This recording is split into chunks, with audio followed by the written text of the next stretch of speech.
our phone on do not disturb. All right. Welcome to another episode of my podcast.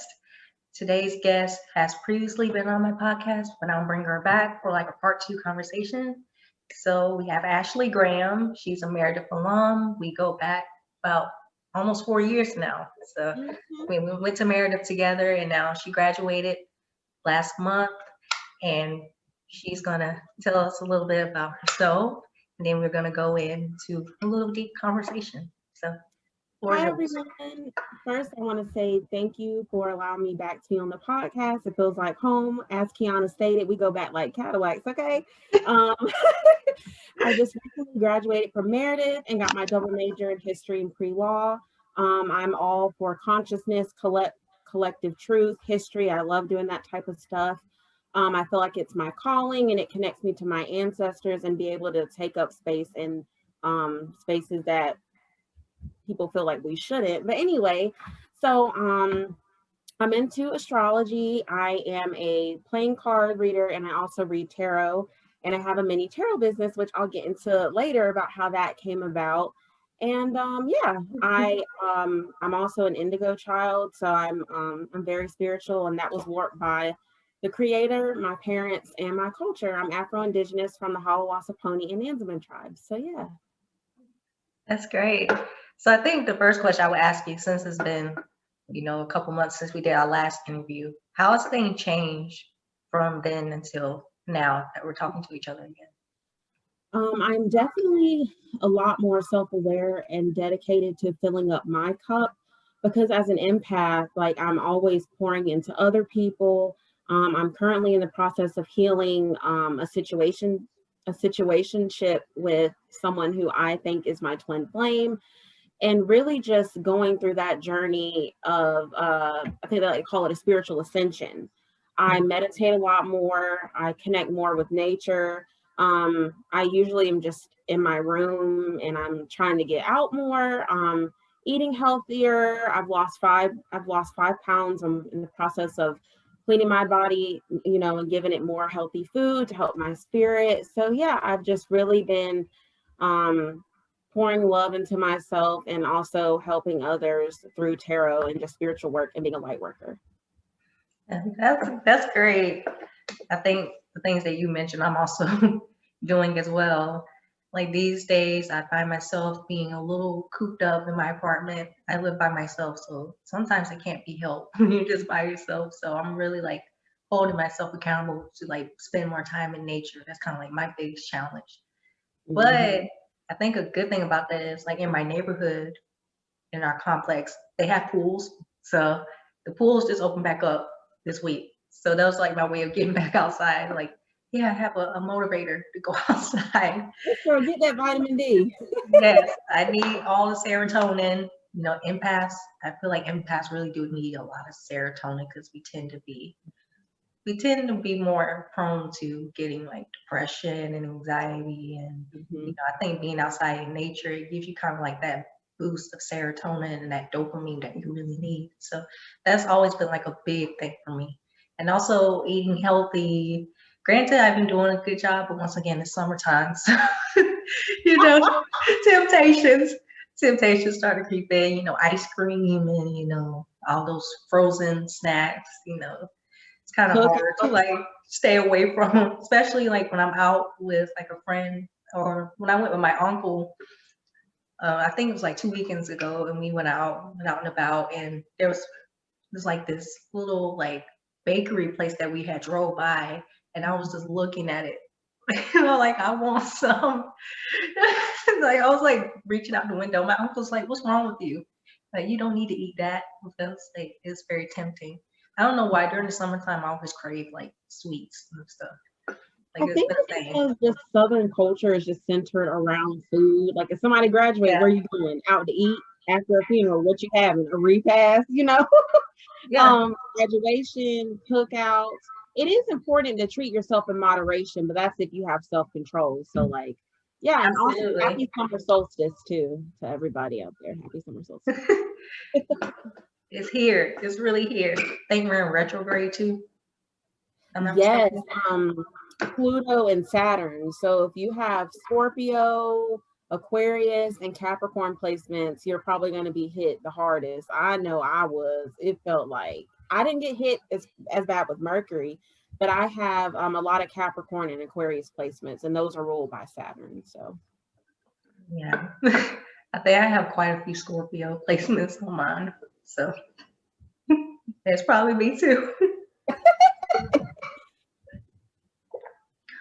So given that the pandemic's kind of like kept us apart, like I really would have loved to like be at the graduation and like support all like my fellow history and international studies majors in graduation. It was kind of hard just watching all through a TV screen, to be honest.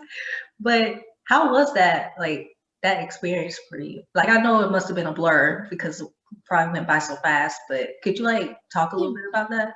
of course, I'll just recap senior year and then move into graduation. It Yeah. really still has not hit that I have graduated. I guess because time is number one an illusion already. We already know that.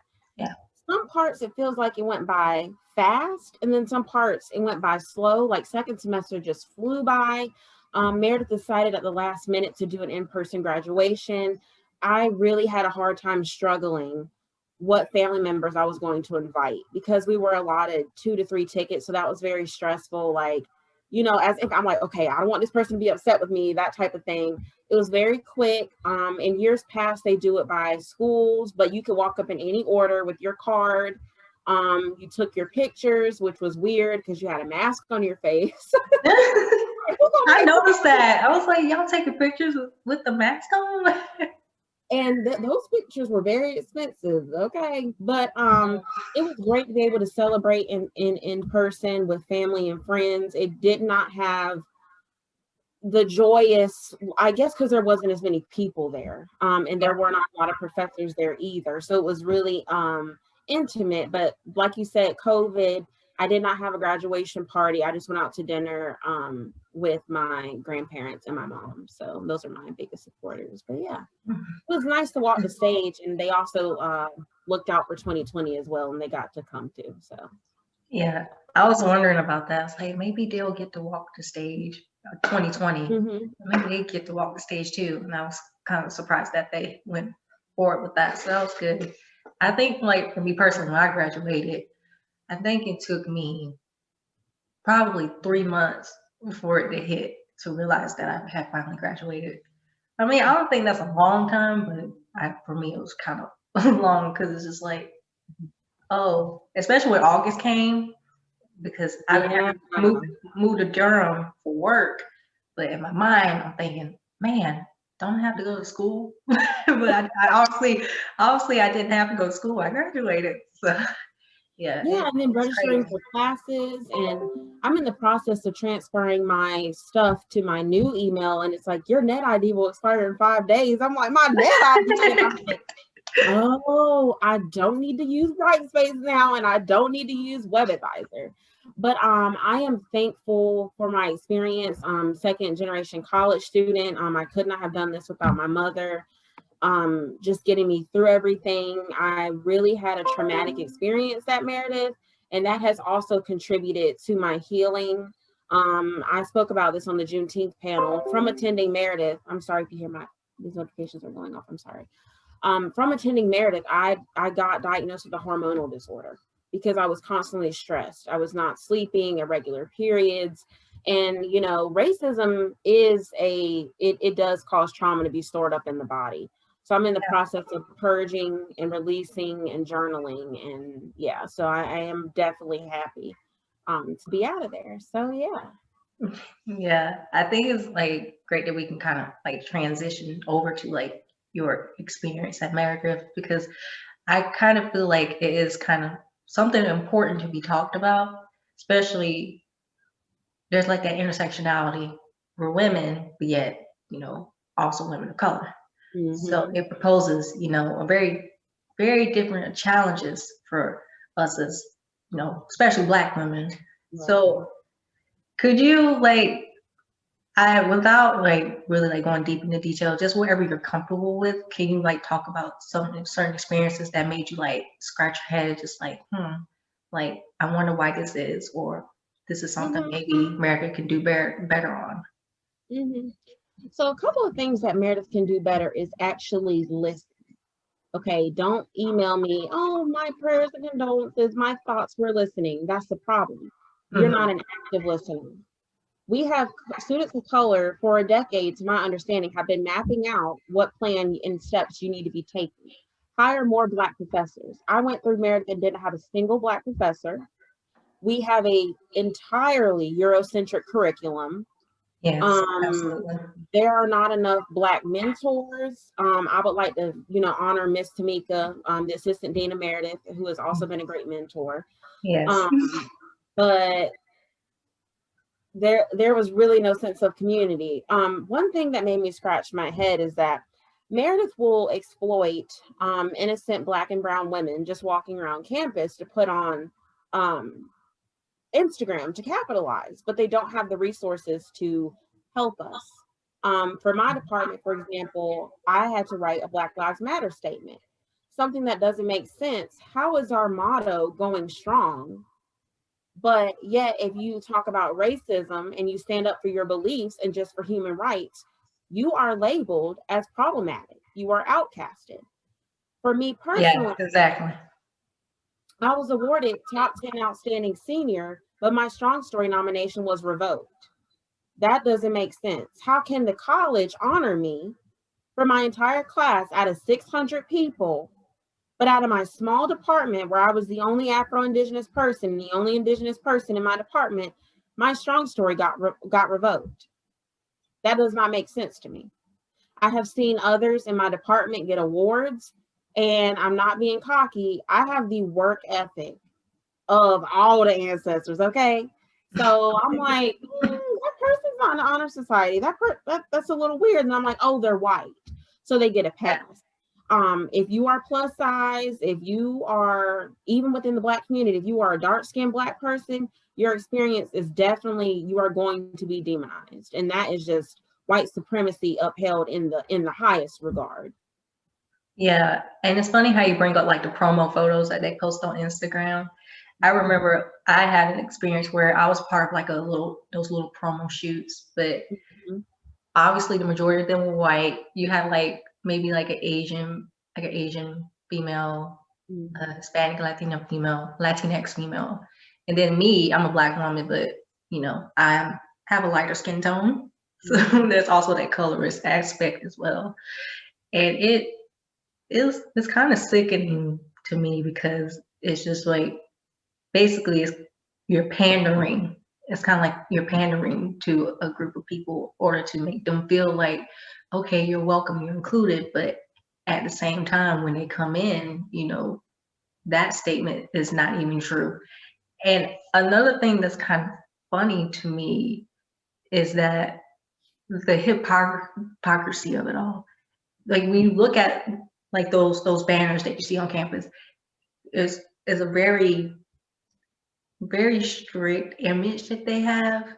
You Yes. have to be skinny, long hair, makeup, I don't wear makeup. And it's a look that they like, and they mostly are white. So Let's call it for what it is. It's the Aryan look. You got to be skinny, blonde, and blue eyed. And I'm going to say it now that I have my degree. I don't understand how women of color are qualified, right, mm, to train other people in academia, but yet you'll get somebody tenure that sleeps with students. That doesn't sit right with me.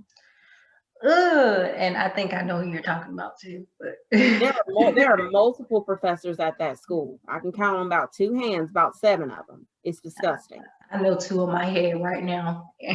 We ain't It, even it, gonna go there. Girl, you already know it is absolutely disgusting. And my thing is like, how are you for equity? Because the class president made a statement, we're for equity. And how, when the only time I see Black adults is when I go into BDH, housekeeping, and groundskeeping? What message is that sending? Okay, let's break it down to history, right? Okay, Meredith was established in 1891. Brown v. Board of Education, 1954. Meredith did not admit women of color until 1968, 1 year before my mother was born. So Black women have not been at Meredith very long. Latinx women were coded as white under the law until 1957 with the Texas court case. So Latinx women were allowed to attend Meredith before Black women were. So your history, you're not making amends by that. And then you isolate students when they speak up against stuff like that. Like, I should not have had to go get an attorney. I shouldn't have. We pay just like everybody else. $50,000. That's a lot. It's a lot of money. I'm not here to play around. I'm here to get my degree and get help. Yeah, that's an investment, a big investment. When you go to college in general, it is an investment, not only on like yourself, but on your career and how much you're worth and how much you see yourself. So if you see something that's like out of pocket and that needs to be called out, like, yeah, like call it out. Like, if I'm paying you, I'm giving you my time and my energy, and as grueling as college is, it can break down even the most energetic person, outgoing person. Like, people have the right to speak out on things that are not satisfying them or just downright problematic. And that's the problem I kind of have, like, not just with Meredith, which is like this, like the college system in general. It's when students have like an uprising or like a conflict with something that's like either racial or, you know, discriminatory against marginalized groups of people, when they release statements and say that they're in solitary, it comes off as passive. It's very passive, and that's the stuff I can't get with. So I just think that it's just very important that these things are talked about. So when the next generation of college students come in, they know what they're signing up for, and they know what to look out for. And also, this is the year of Aquarius. We have 7 planets in Aquarius, and Aquarius is human. And I have an Aquarius rising. Aquarius, that is the humanitarian of the zodiac. They're all about communication, creativity, ebb and flow. So a lot of things are about to get exposed with the government, with a lot of institutions. This generation, our generation, is Pluto and Sagittarius. Spirituality is on the rise. A lot of things, and that's the problem. Our generation is labeled as sensitive. We're not sensitive. We're just unlearning these toxic cycles, and we're breaking generational curses, and it's making deprogramming and reprogramming in a sense of not like these toxic institutions, but in a sense of like balance and like the concept of duality and really having a deeper understanding of spirituality. And I don't really like when people label us, like our generation, as sensitive either, because all honesty, those that call us sensitive, they're pretty much triggered by what is being called out because it challenges their beliefs. It's a lot of cognitive dissonance. That's what you're seeing. You're seeing like the uprising spiritual, like the spiritual awakening, but you're also seeing like a rise of cognitive dissonance, and it's kind of like they're in combat with one another. Yeah, I kind of describe it as like you have the people living in the matrix and people that are trying to escape the matrix and ascend to 5D. We're on 2 separate timelines. And it's like, while we're pushing forward, they going backwards, and then there's just this space of time in the middle. And it's kind of like, okay, how do we transcend that gap? You got to like jump on the timeline, like, you know. And also, a lot of this is performative, going back to Meredith, and I'm even going to tie in Juneteenth. Don't get me wrong, I am totally happy about Juneteenth. Love it. Yeah. However, it is performative. It's kind of like when you ask for a raise and you get a pizza party. Like, that's nice. It's like, oh, here, you want a cookie? Yeah. Right, that's nice, but okay, why not Juneteenth and anti-lynching bill? Why not Juneteenth and North Carolina Crown Act? People should not be getting discriminated for their crown and glory. This grows from my head. Professionalism is just white supremacy manifesting in the work environment. I said what I said. I don't understand how is that unprofessional? You gonna wrap my hair when I leave out of here and it's raining? You gonna wrap my hair? You gonna pay Keisha to redo my blowout? So, like, the math is a mess, girl. I'm like, no. But yet, the whole premises of the act makes no sense at all. Absolutely no sense. There's no logic in it at all. And people are debating it, and it's crazy I'm like, I, what? I What is there to debate about? and it's like you said, systemically, there's the pay gap. Black women get paid less than white women. If you're gonna pay us less anyway, then why do you care about that? Why? It's Is that control. what you care about what I got on my head if you're not even gonna pay me enough for my Right. work anyhow? It's control. It is slavery. It is those same antics, slavery manifesting. Just like women not having reproductive autonomy, that is coming from slavery. You don't even get me started on the whole pro-life, pro-choice debate. I ain't got time. That's a whole nother video. I ain't got time, but it's like, no, it's just down to control. Why? Because you benefit from exploiting marginalized people. That old money, corporations, that old money is the money that was stolen from Black folks in Black Wall Street, but we ain't gonna talk about that. Yeah, that's the real tea. 100%. So back to like the experiences at Meredith. I think another thing that you pointed out really was the Eurocentric piece of, attending the college, especially in terms of history. Yes. Being honest, I think I've learned more historically speaking outside of Meredith than I did in it. Because to be honest, it was kind of like a lot of the stuff that was being taught was kind of like a rebirth or a rehash of like certain history lessons that we probably learned before. It just probably put it in more depth than anything. So I agree with that. Yeah. So what do you, in like your suggestion, because you can see they're trying to do something about it, but it's not as adequate, I don't think they're trying to do nothing. They just doing a lot of talking and just paying random Black folks off the street for representation. I said what I said. Okay. Mm-hmm. You are the department head. And you have the upper hand because the Dean of Arts and Humanities is a history professor. You have the resources you need, right? Like Malcolm X says, they're not going to teach you history, boo, because it's going to make you revolutionary. They're not going to teach you Black history because I've asked. I have suggested Native American history, Black history, and not just slavery either. We do have civil rights law, but it is taught by a white woman. We do have history of the South Civil War class taught by a white man from the Deep South whose grandmother was in the Confederacy. They're teaching it from a point of war, not of humanity. Okay, that's the difference. So students have suggested African American Studies minor. Our curriculum is Eurocentric. If I recall correctly, we had to have 6 credits of European, 6 credits of American history, and then 6 credits of non-Western. And non-Western, you really just had to choose from Asia, Asian studies or modern Middle East, but it was not African.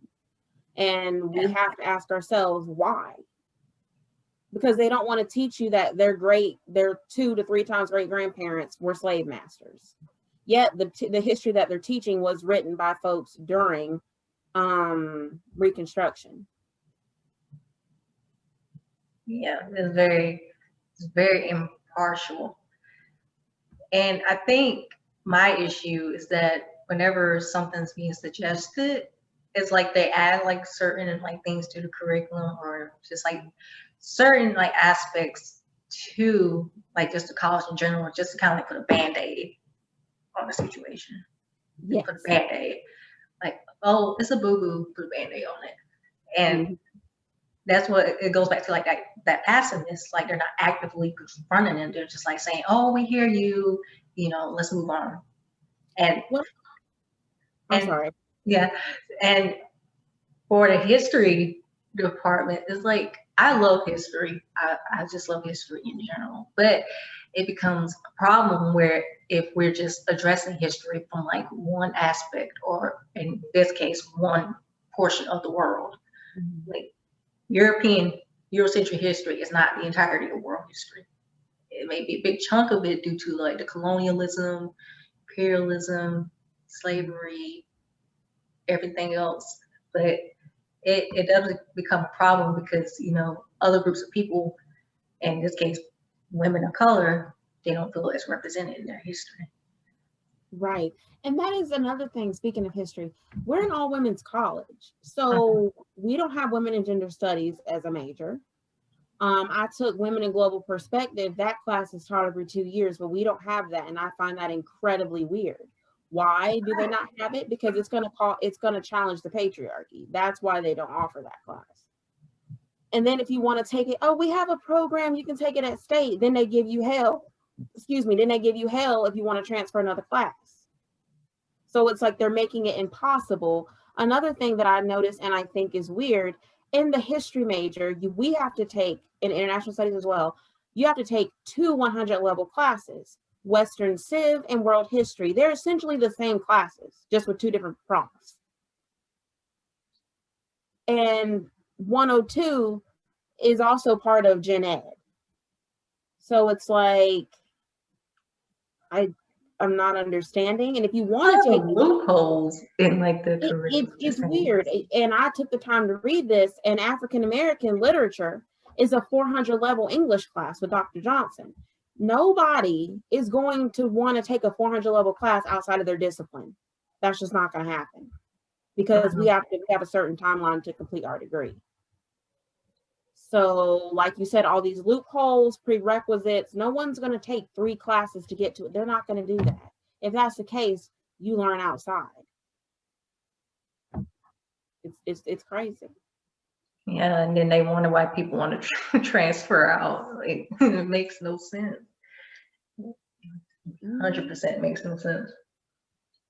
But yeah, I feel like the class I learned the most in would have to have been methods of historical research. I think that was the class that I learned the most in. Because like you said, that was a great class. Classes, we already know, okay, King George is mad at Uncle John and they're going to bomb his ship, and the Queen, we know that. It's the same old layout. We got you. I want to learn something exciting. I want to learn about African divinity, kings and queens, like what happened like before, like the slavery. Right. That's what I want to know about. And talk about how is Africa being impacted now. And I have even had to correct professors with their language, because it's easy as a white person for you to say, oh, slaves. No, that's dehumanizing. My ancestors are not slaves. They were enslaved because they were enslaved. That's the proper way. Yes, they were human trafficked, and your ancestors, if you're white, they're rapists and murderers, period. That's just straight up how it is. It puts the burden back on the oppressor, not slaves. No, our ancestors have names and they had stories. And even their names, like we know them as now, are not their names. So the least you could say, okay, enslaved Africans, not slaves. I don't like that. And I always capitalize the being Black. I have gotten points taken off on papers for that. We capitalize French and English, being Black. That's crazy. I'll tell you about it after this recording ends. But yes, I capitalize the being Black, and do, because African American, okay, I want to unpack that term. African American, that's cool and all. Number one, but some Africans don't even really mess with Black folks like that. Number two, that's true. Very true. Is denoting second-class citizenship. We, in the white mind, America is synonymous with white. So we have to say African American, Mexican American, Native American. No one says European American. I wouldn't know, because Caucasian to me is not quite accurate. A lot of white folks are descended from the English and the Irish, not from the Caucasus. So nobody says European American. And why are we saying African American? We don't even know where we come from in Africa. If someone calls me African American, I 9 times out of 10 feel like they're racist. If it's an older white person, keep it real. But I be real, like, okay. But yeah, I identify as just Black. Like, I'm Black. Like, Black is also more inclusive of the diaspora as well, because not I'd say Black or melanated, and for me personally, and African American, I've always felt like very I was always like kind of in between on that because in a way it's like, okay, there is this high potential that is in from Africa. Like I understand that. However, if we look at the grand scheme of it, especially in terms of like the diaspora, just like you said, like a lot of Africans don't really truly identify with like Blacks in America. They have their own thing just like we do. So I think it is kind of important to like have that differentiation. And I honestly, I just think that's kind of low down that they took points off for you, like capitalizing on being Black. It's like, that makes no sense. And even then, just like, because I wrote my thesis on eugenics, even the word Negro is racist because it comes from Negroid. Okay, it's the same, like just like Oriental. The same person that came up with Oriental is the same person that came up with Negroid. All of that is racist. Okay. Even the term Black, like it's just so weird, like that your identity is just boiled down to what one bird-brained white man thought in the 1400s. Like, okay, and that just shows us how interconnected patriarchy really is. And even like my tribe, we were renamed by white people. Our traditional name is the Yesa, but the white man calls us Halawassaponi. We still say both, but like that's why I get so upset when people are like, you are always talking about race. This country was built off of race. So yes, I'm going to talk about race. Every day I turn on the news, somebody getting murdered. And it's a very lucrative industry. I always say that division is lucrative, and it's more lucrative now more than ever. It pays to be divided, It's kind of, I feel like it's one of the big drivers of what keeps this country going is the racial division. Well, one of the things. I think you're absolutely right, because we can even talk about how slavery, there's a loophole in the 13th Amendment, the prison industrial complex, sweatshops, globalization. Wow. Yeah, it definitely is. Because if you think about it, you pull over a Black person, you get money for the ticket. They got to pay you fees, legal fees, court fees. Taken away from their children, causing folks to get on the system, which is nothing wrong with that. But it just is it's like a never ending cycle. And then when people are incarcerated, they can't vote, but they can get counted for the census. Why? Because the Black vote is crucial in America. It's very important. Why do you think every election cycle, there's a lot of, campaign messages geared towards our group of people? Because it's so important. Like we're constantly bombarded with messages during the election cycle. I mean, we're bombarded with messages year round, but especially during election time, it's very prevalent. My whole thing is, look, I didn't like either one of them, and I sure didn't want to vote, because to me, as an Indigenous person, I'm very radical and leftist. I'm like, okay, voting is colonial. It's not going to change the problem. We need to overthrow the system. But I did voted for Biden. Okay. Now let's talk about that. You mentioned imperialism earlier. Both parties are both parties are dedicated to upholding imperialism. Within the first week of office, Biden bombed Syria, and I'm like, what now? What did, as Nene Leakes say, now what did I do to get in this? What did they do? Like, why are you bombing people? And you're feeding and mocking and campaigning off of Black trauma. We ain't even passed the George Floyd bill, but you flying them out to eat at the White House. And we have to be very intentional about how we talk about the deaths of our Black brothers and sisters, because I see a lot of people on Twitter, thank you, George Floyd. He did not want to die. Yeah, and that kind of, I see it on Instagram all the time. I'm like, why are you thanking him for this?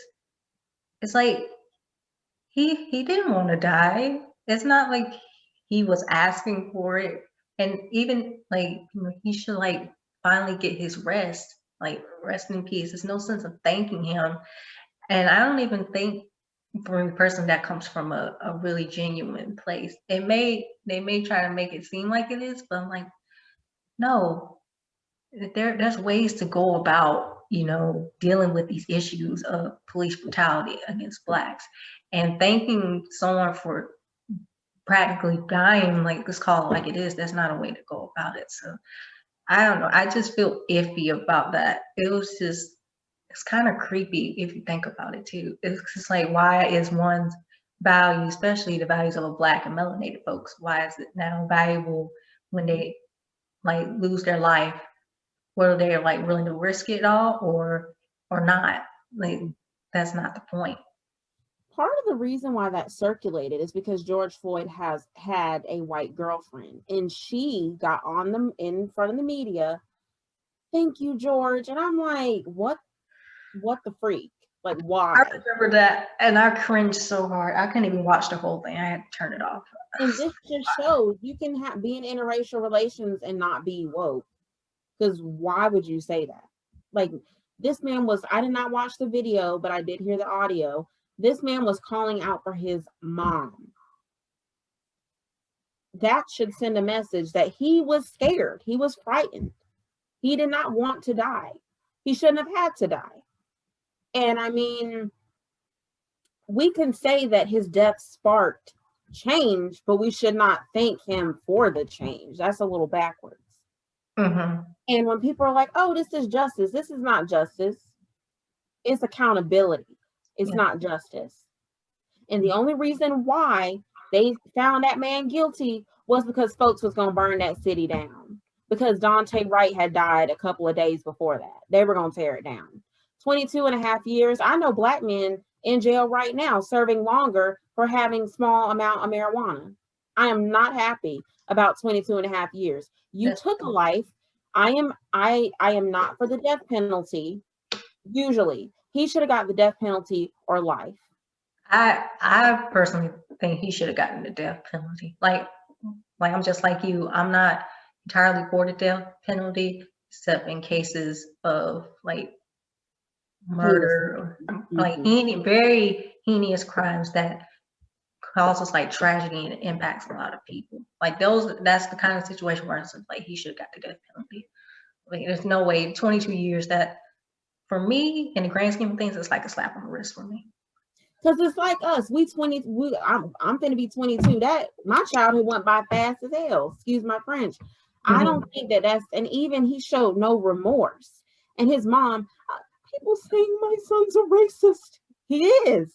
Yeah. Well, what the hell else is he? He's not a horrible person.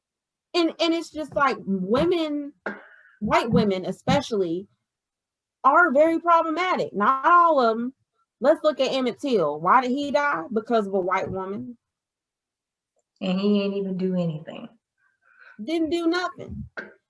And it's just, there's this trend on TikTok that bothers me where white women are, and then they put their hand up and they start smiling. That's scary to me. They are fake crying. I forgot the name of the challenge. For the line manipulation right there. Yes, they are. That's all they're showing. And I'm like, this is scary. Because what if you do that while you call it that? I don't know. It just is scary to me. Yeah, I can feel like where you're coming from. Because it's just like, is this the type of image you want to portray? Like you already get a lot of flack to begin with. And a lot of it is justified. Why put yourself in the position to do that kind of stuff and then wonder why people are just like, oh, so this is why they're all so manipulative. So yeah, it's kind of creepy. But I think the thing about social media is that it kind of exposes these kinds of situations and exposes the people who are willingly taking part in that or complicit to these types of like racist remarks, bigoted remarks, wherever the case may be. And so in a way, social media is kind of helping with the issue. Not entirely, because it can be toxic as all hell, but in some aspects, it can be helpful if we're talking about helping us get to the root of like these social issues that we're still facing.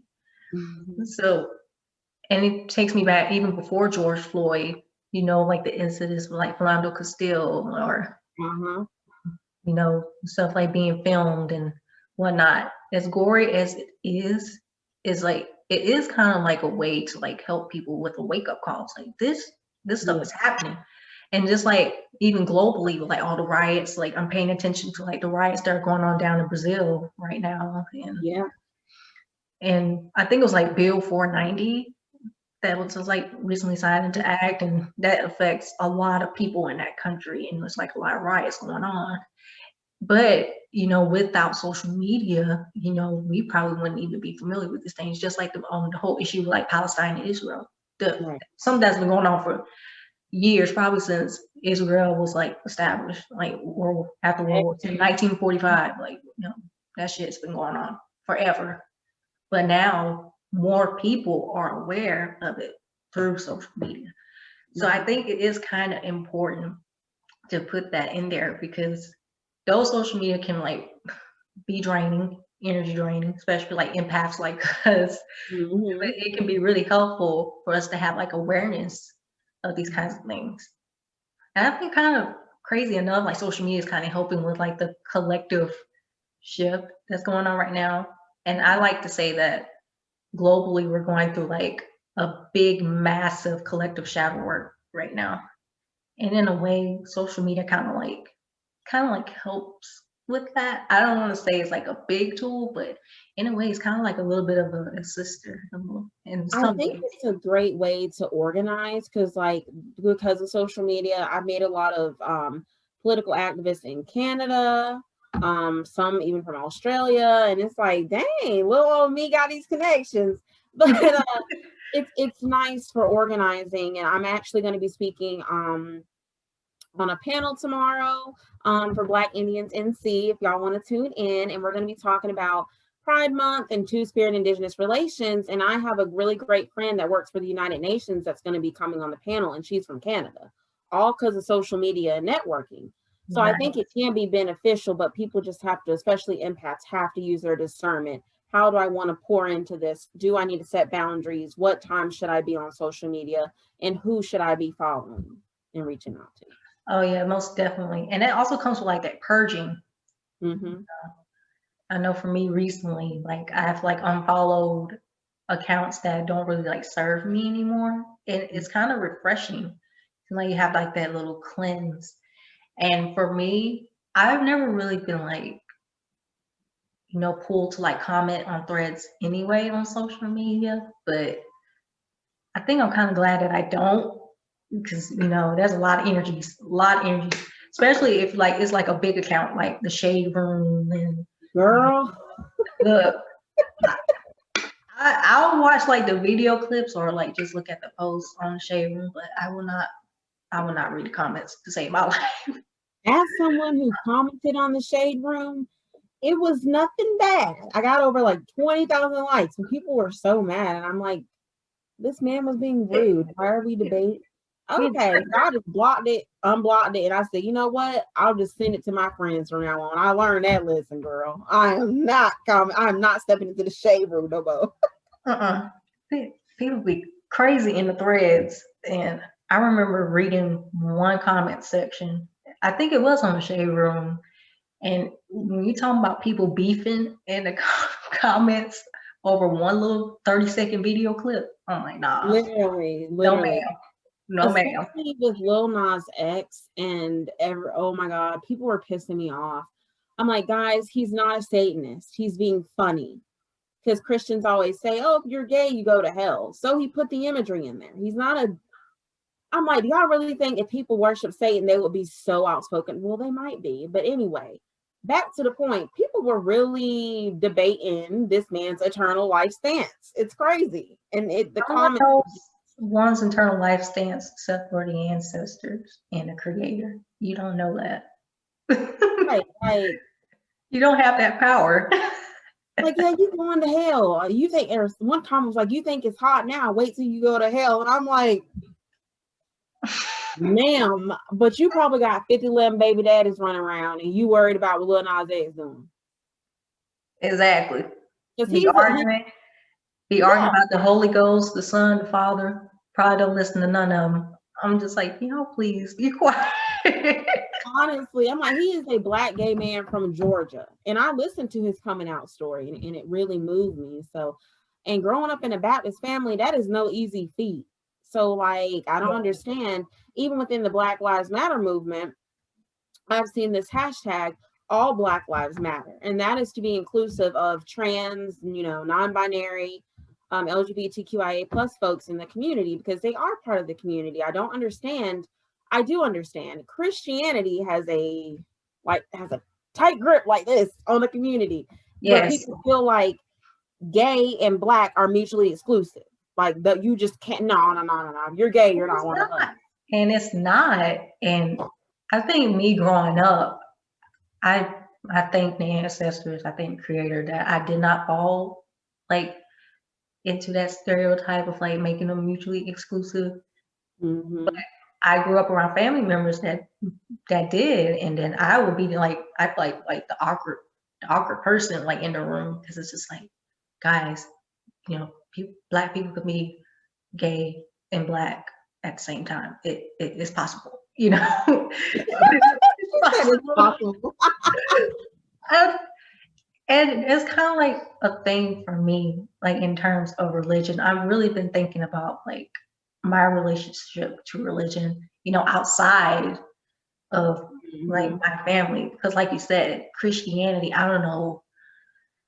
I mean, there's several factors that like ties Christianity and the Black community together. But what is like kind of like your stance on like that intersectionality? I don't really think it intersects, but like kind of like what brings both entities together. So kind of like Blackness and Christianity. Yeah. Like together. Okay. I'm gonna start off with this one part and then ease into that. You know me, I gotta tell a story. All right. So you know how in the Bible it says, is it spoil the rod and spare the child? I might have said that totally backwards. Yeah, I know you're talking about well, okay, because I was like, I don't know. Personally, a lot of people will use the Bible to inflict harm on their children. Because even in my own family, I'm very outspoken. I will respect you, but Christianity, along with conservative Black values, you have to honor mother and father, right? That's a common verse we hear, but they won't read the verse about not provoking your children to wrath, because then you're just disrespectful, right? And so everything about religion has been passed down orally from slave masters. Why do we think beatings and whoopings are so normalized? I'm still having that internal battle about if I want to whoop my child or not. I don't know. I really don't know. I feel you 100%. I don't know. I personally wouldn't want to do it. I think for me personally, it is kind of a way to like kind of get the emotions like de-escalated in order to like really like sit a child or children down to like have a conversation with them and like explain to them why certain things about their behavior isn't right, or they didn't do something right, and like to not do it again. And so I do understand like the aspects of like giving a whooping, because maybe they feel like that's like a way to, I guess, put the child in their place. But at the same time, it's just like communication is very important. And that's like kind of like my thing.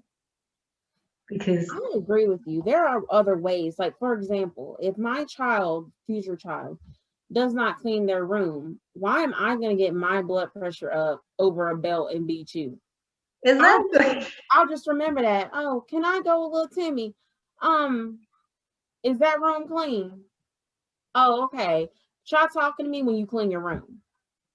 Because when you spank your children, I feel like my dad was toxic masculinity in the Black community. I know you asked me about Christianity, so I won't go too deep into that. I felt like I could not talk to him about anything because I mean, my dad's a Pisces, I'm a Cancer, so it was a lot of emotions all the time. But he didn't know I had to throw shade, okay?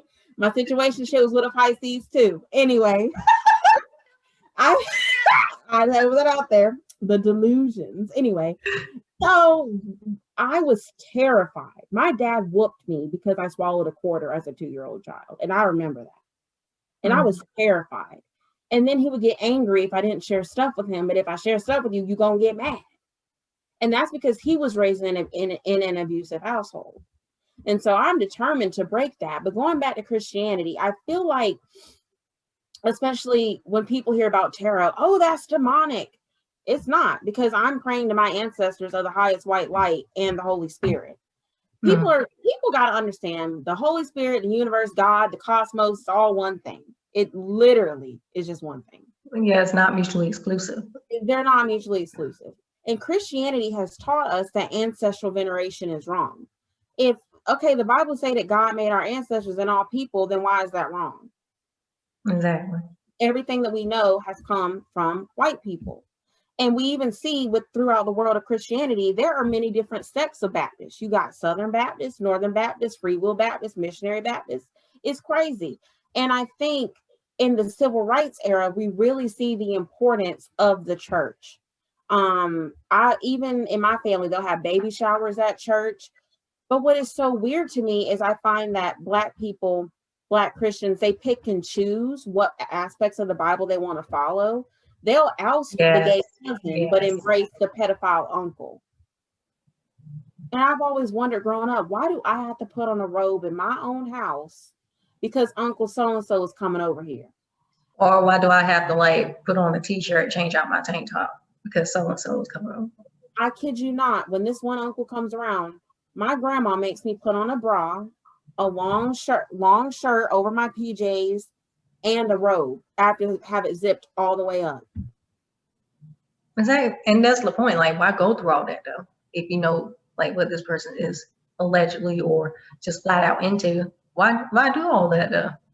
And if people really read, because a lot of people in Black community and just Christians in general, we have sermons on Sunday, but you won't read your Bible when you get home. A lot of the stories about rape in the Bible, people need to read about that. Yes. They do, because the blame was often placed on a woman. But now we have to realize the Bible should be a living document. You should be kind of like a consultation guide. It should not be, you cannot use Old Testament principles in 2021. We are in a completely different society now. And religion can program you. And my grandma, she's an Aquarius, she's a free thinker. She's also a baby boomer, but she is a little homophobic. We're working on that. But she's a mess. Anyway, but at least I know that though, and I confront her. And that's another thing. If you homophobic and racist, it starts at home. You gotta like shut that down, because I would want my white peers to shut down their racist family members. And out of support of my LGBTQIA plus cousins, friends, and siblings, I'm gonna say something. Anyway, she was like, you can do something religiously every day and it can send you to hell.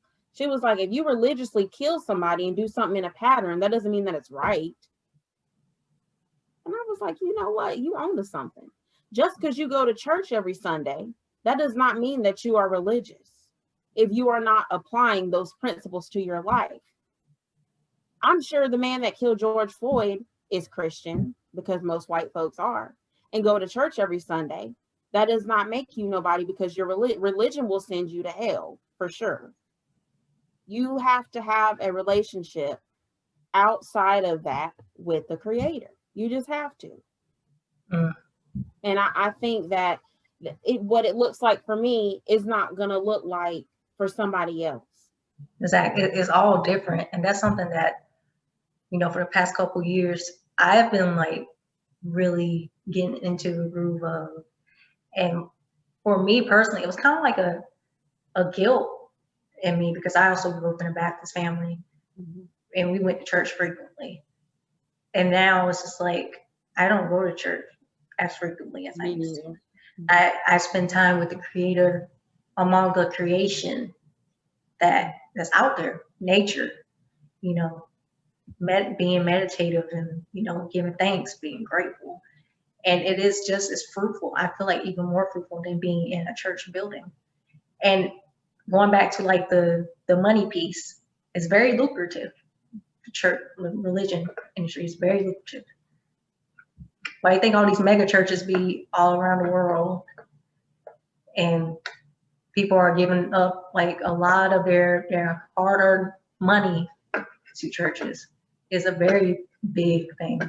Exactly. And I just want to touch about, you made me think of this. So currently in Canada, they have found over 1,023 graves I know you posted it in your story on Instagram. Yeah, I saw that. At Catholic sponsored schools.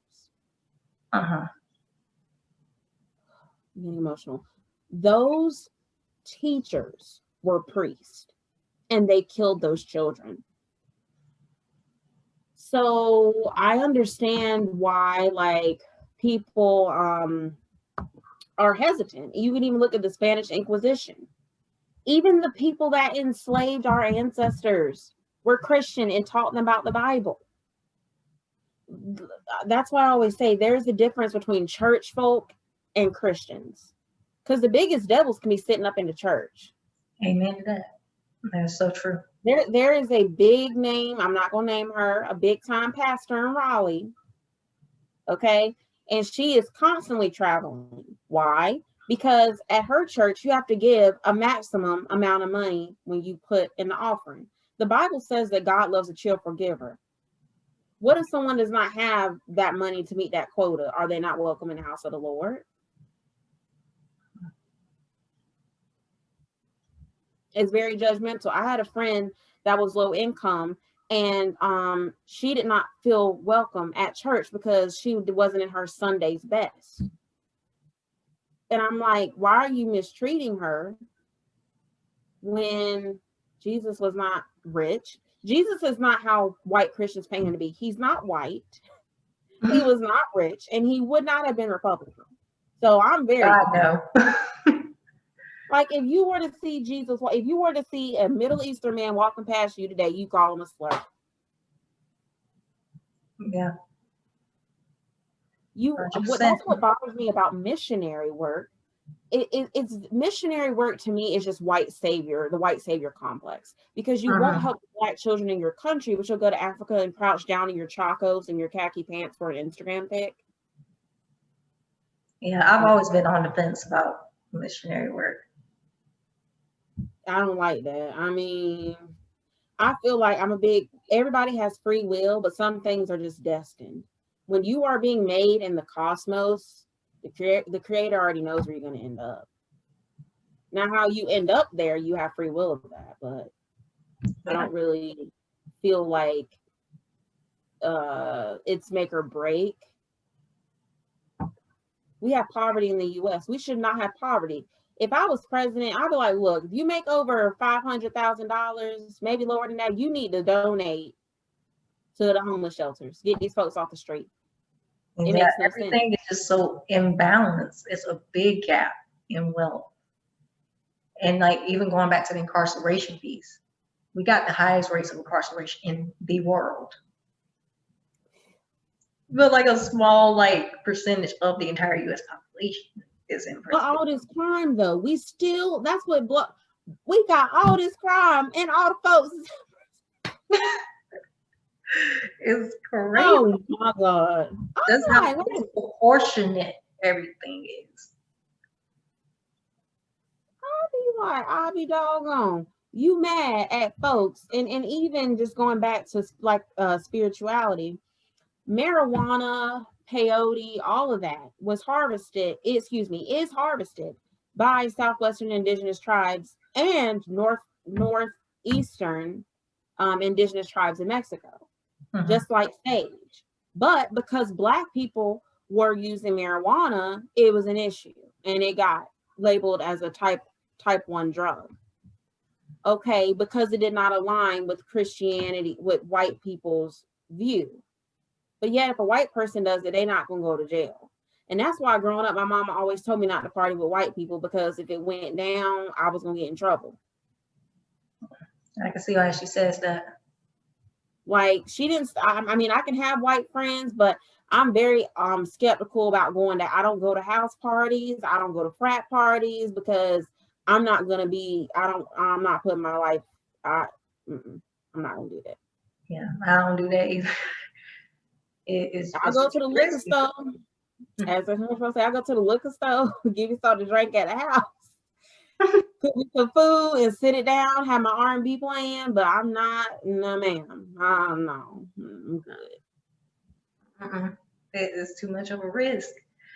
And it just kind of like exposes, just how corrupt, this society is. And that's like the prevalent theme of like 2020 and 2021 is exposing a lot of the big gaps of our society, all the problematic stuff. And it's only going to keep happening, especially in terms of like our government. Yes, and, all the shadiness that they've been doing since pretty much its exception in the United States. Like a lot of shit is gonna hit the fan. And I think what it really comes down to is like, what do we do with this information? Right. Because we can either resist it or, and this is just crazy. Going back to that, it made me think of critical race theory. Mm-hmm. Why are we debating that? The 1619 Project, and it even reminds me of Hannah Jones. This woman is a Nobel Peace Prize winner. Phenomenal. But racism don't exist, but you won't give her tenure? And don't want to teach critical race theory, but you're not racist and nothing's about race. Okay, from the moment that we're born, what the birth certificate asks? Race. Job application, race. College application, race. Our parents name us certain names. Why? Because our race is going to affect us. My mom wanted to name me Alondra, but she felt like it might be a little ghetto. So she changed my name to Ashley. Yeah, like it is crazy. Just even in politics, I'm part of the Voices of Political Change Institute, and I'm, in a cohort of Black political activists, mainly Black women. And they've talked to me about how even the Democratic Party will not support them. They lost, not because people didn't vote for them, but because they did not have the money. And I'm like, even in a party that claims to, we're not like the Republicans. Okay. It's kind of just like Republicans, poor people in regular print, and then Democrats, poor people in cursive. And it really angered me to hear, and some of these women were from Raleigh, that they lost because of poor campaign management and because of underfunding from the Democratic Party. So shout out to all the Black women running for office. We need you. Y'all are great.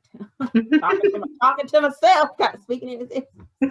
But yeah, so we have a long, long way to go for sure.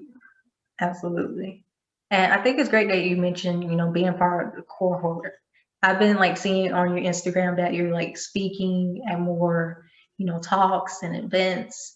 So what kind of inspired you to like go down like that path and like share your story and like, spreading awareness, to people? Well, I was the type of kid, I wasn't gonna talk to you if you weighed me in the stroller. But when it was time to eat and speak out, I'm gonna talk. I told my mom since I was a little girl, I was like, man, Mom, I remember her ironing my dad's shirts and we would watch the news and politics and Bush, all that stuff. I'd be like, Mom, these men are stupid. I want to work at the Museum of History one day. And she was like, okay. She always thought I was silly. I am silly, but I'm being dead serious. So I've always been involved. I was always on Raleigh Youth Council. I was on Raleigh, I think it was called Raleigh Young Adult Council. So I've always been involved at the city level.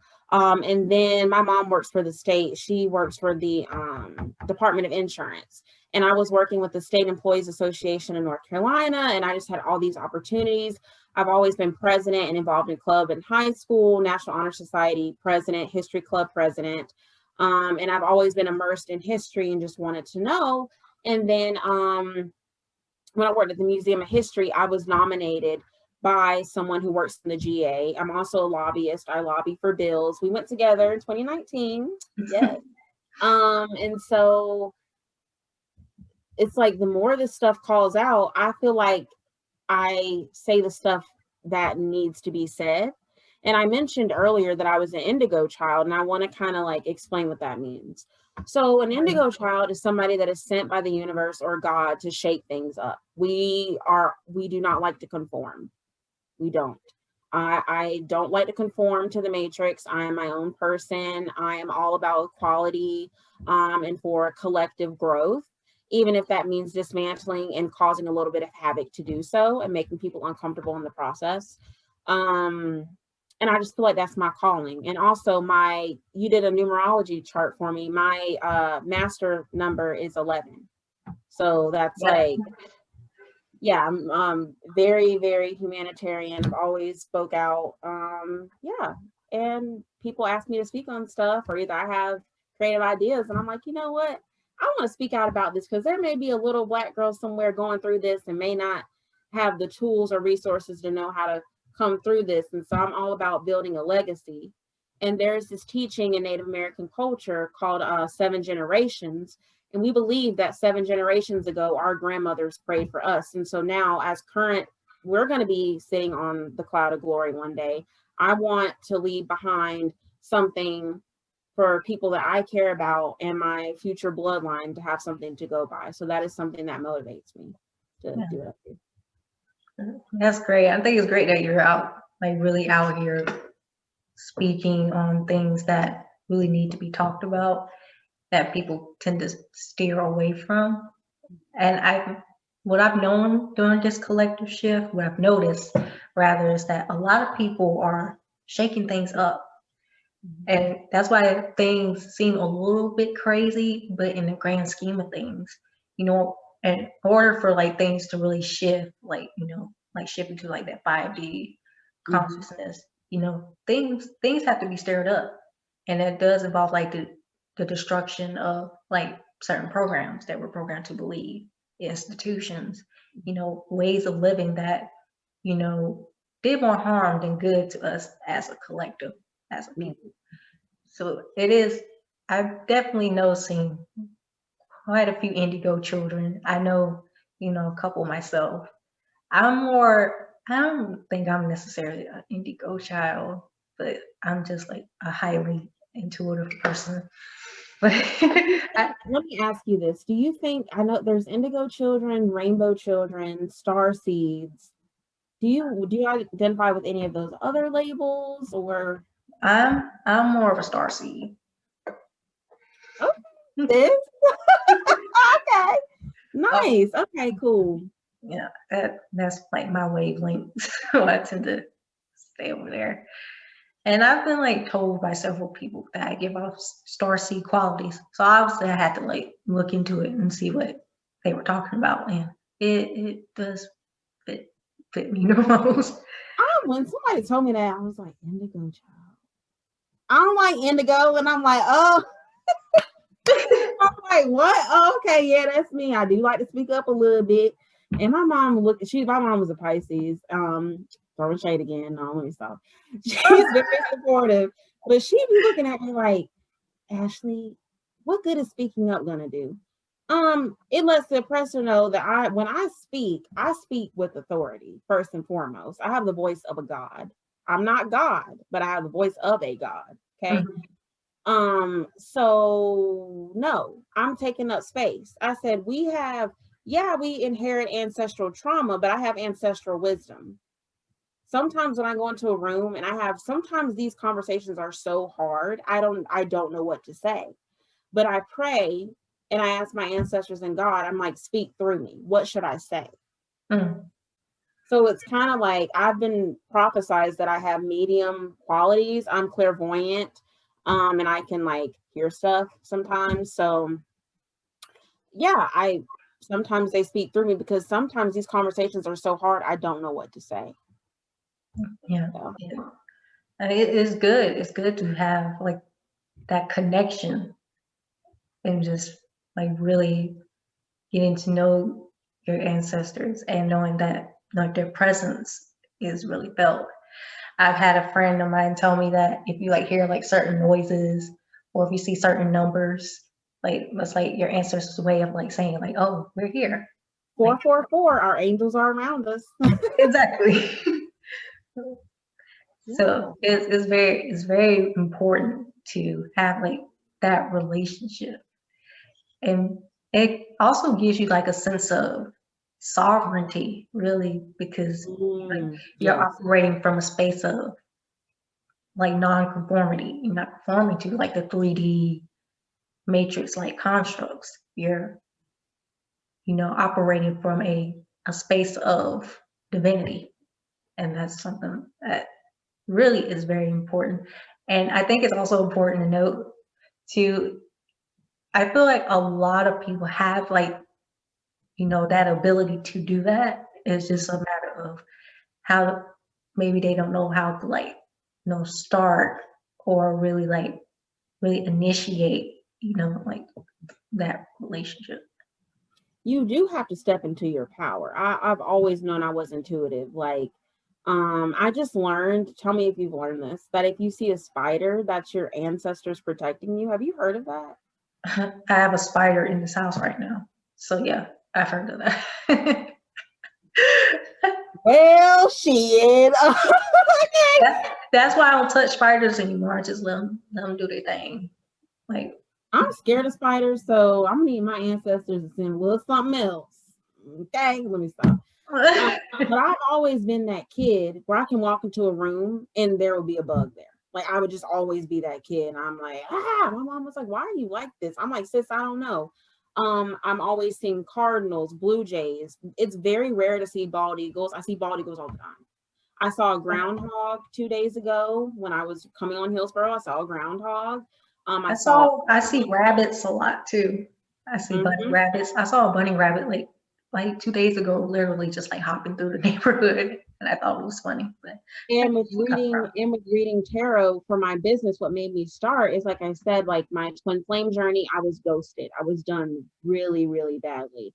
And I was like, I wanted to know like why? Like why, Lord, why me? Because I feel like I'm often placed in people's lives to teach them to advance their spiritual growth, kind of like as a catalyst. yeah, Because my twin, he's not religious and he's not really into spirituality. He's into philosophy and physics. So when we did have combos, we would talk about the universe and kind of like galaxies in that sense, but not more so in a place to help achieve your higher self or like your best self. And I've noticed with like reading tarot, I'm helping a lot of other women and also read for men as well. And I've been seeing more birds. I see more synchronicities. My ancestors communicate with me through music. I usually before this I did not dream, but I dream a lot now, and I get downloads through my dreams. But also Jupiter is in Pisces right now, which is a ruling sign. So Hmm. yeah. Yeah, it's very.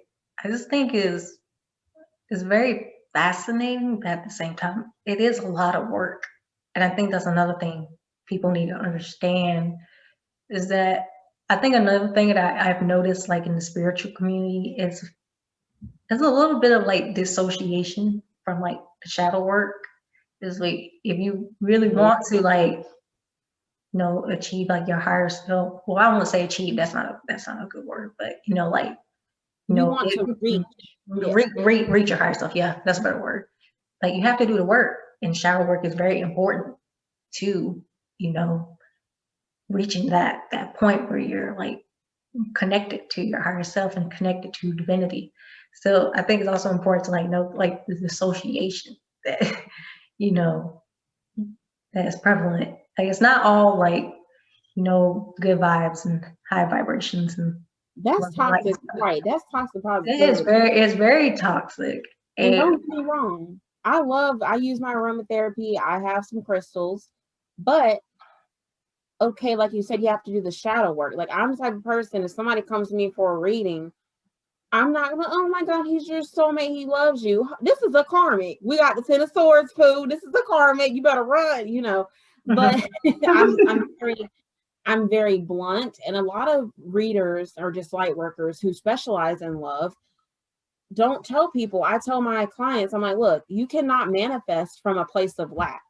You cannot call in your soulmate if you are codependent. You cannot call in your soulmate if you want to give love, but you can't receive it. You cannot call in your soulmate that way.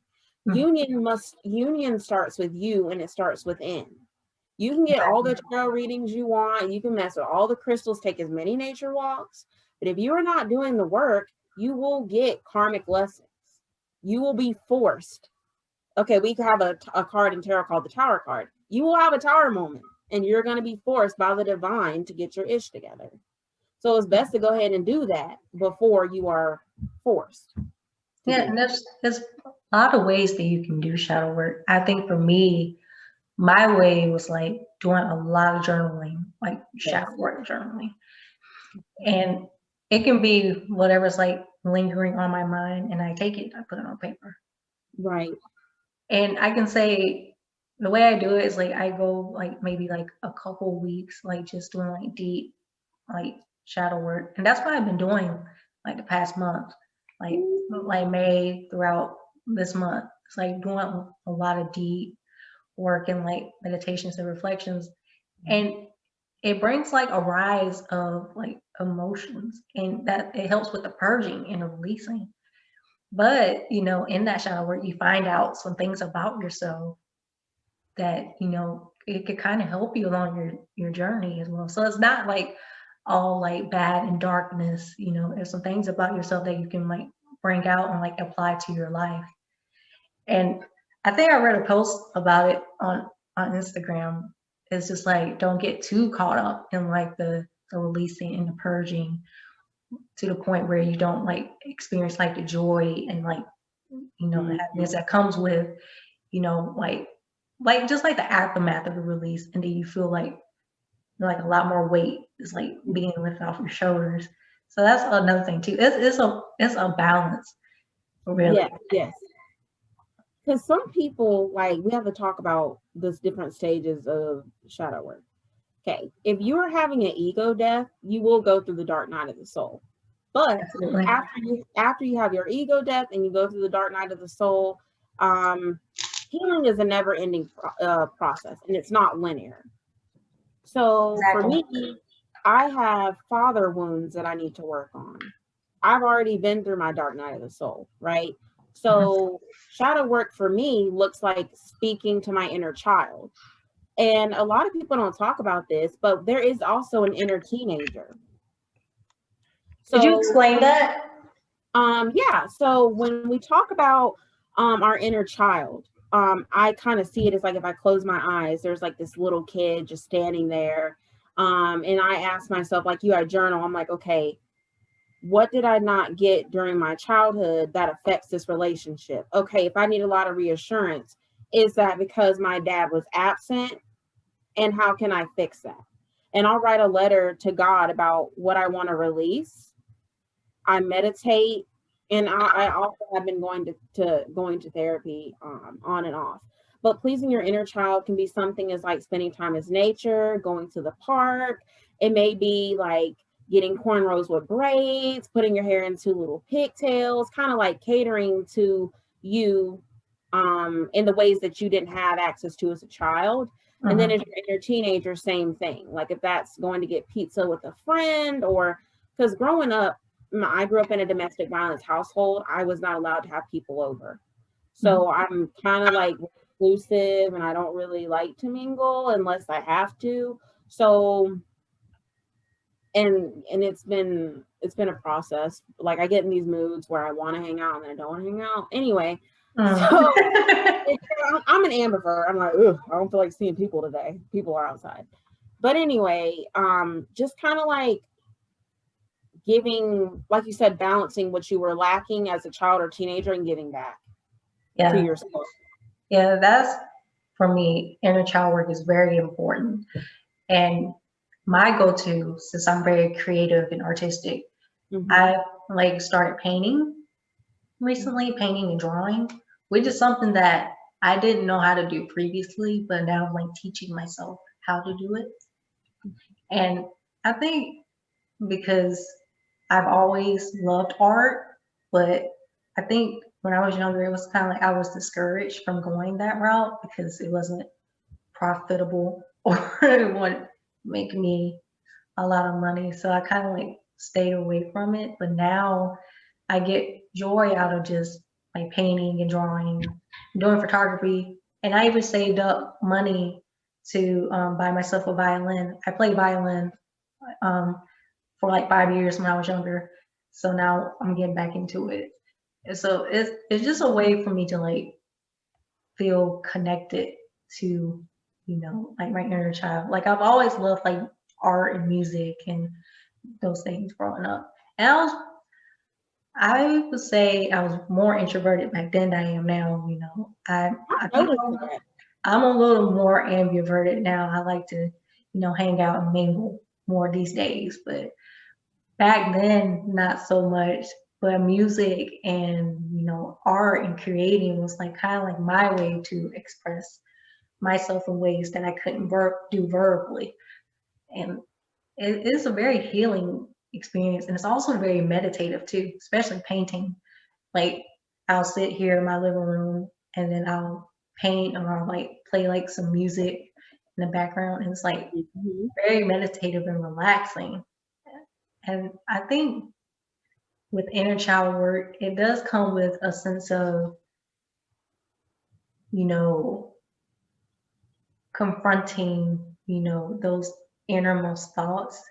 Because I think sometimes when we're like going through like our inner battles, in a way it's kind of like our inner child like crying out to us like, please talk to me, please give me attention, like I need you. And it's kind of like a way to like acknowledge your inner child. And what I like to do is like I like kind of like mentally like imagine myself when I was younger, or better yet, like I have like pictures of myself when I was younger, and I'll kind of like take a look at it, and then I like put it mentally in my head, and then I kind of like have like an internal conversation with like my inner child. And then like after I finish, it's like give like a imaginary hug, and then you kind of like just kind of like release like whatever feelings that you're having when you're going through that process. It's a very deep but very thought-provoking work.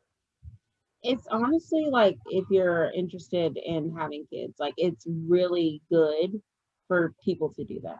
Like you have to show up for your inner child before you can show up for your unborn child, in my opinion.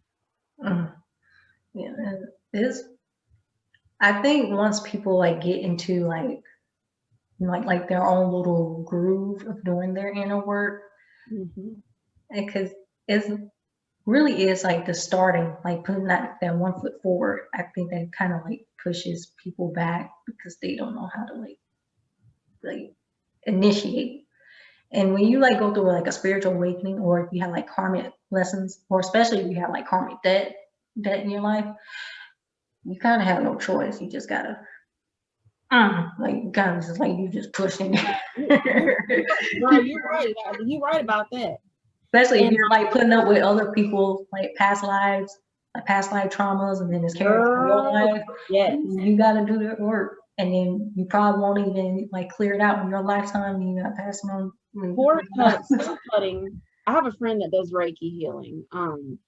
Cord cutting and purging is really important. I haven't had Reiki done. I'm kind of like on the fence about it, but some people, like you said, if you have a lot of karmic debt and you need help, you may need a spiritual advisor to help.